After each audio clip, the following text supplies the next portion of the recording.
आज हम बात करते हैं यूकैरियोटिक सेल की। अब यूकैरियोटिक सेल क्या होता है? यू मतलब होता है ट्रू, कैरियन मतलब होता है न्यूक्लियस। तो ये जो सेल होता है इसमें हमारा ट्रू न्यूक्लियस प्रेजेंट होता है। अब हमारा न्यूक्लियस प्रेजेंट है तो हमारा जो जीनोम होता है वो न्यूक्लियस के अंदर प्रेजेंट होता है। अब यूकैरियोटिक सेल में क्या होता है कि जो जीनोम होता है वो हमारा लीनियर होता है। जैसे कि हमारा जो प्रोकैरियोटिक सेल था उसमें हमारा जीनोम सर्कुलर था, पर यूकैरियोटिक सेल में लीनियर होता है। और इसमें हमारी यूकैरियोटिक सेल में हमारी जो मेम्ब्रेन बाउंड सेल ऑर्गेनल्स होती है वो प्रेजेंट होती है, प्रोकैरियोटिक सेल में नहीं होती थी। यूकैरियोटिक सेल में हमारे जो प्लाज्मिड्स होते हैं वो प्रेजेंट नहीं होते हैं, प्रोकैरियोटिक सेल में प्रेजेंट होते हैं। जो प्रोकैरियोटिक सेल था वो सिर्फ यूनिसेलुलर था, पर लेकिन जो हमारे यूकैरियोटिक सेल है वो हमारे मल्टीसेलुलर ऑर्गेनिजम्स में भी हो सकता है और यूनिसेलुलर ऑर्गेनिजम्स में भी हो सकता है। जो हमारा प्रोकैरियोटिक सेल था उसमें हमारी सेल वॉल प्रेजेंट थी और कैप्सूल प्रेजेंट था, प्लाज्मा मेम्ब्रेन प्रेजेंट थी। पर जो हमारा यूकैरियोटिक सेल होता है उसमें हमारी सेल वॉल प्रेजेंट होती है और प्लाज्मा मेम्ब्रेन प्रेजेंट होती है।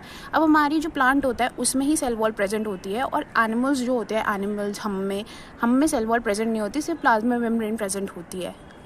जो राइबोसोम होता है हमारे यूकैरियोटिक सेल में वो हमारा 80s राइबोसोम होता है, जबकि हमारा जो प्रोकैरियोटिक सेल था उसमें हमारा 70s राइबोसोम हमें देखने को मिलता है।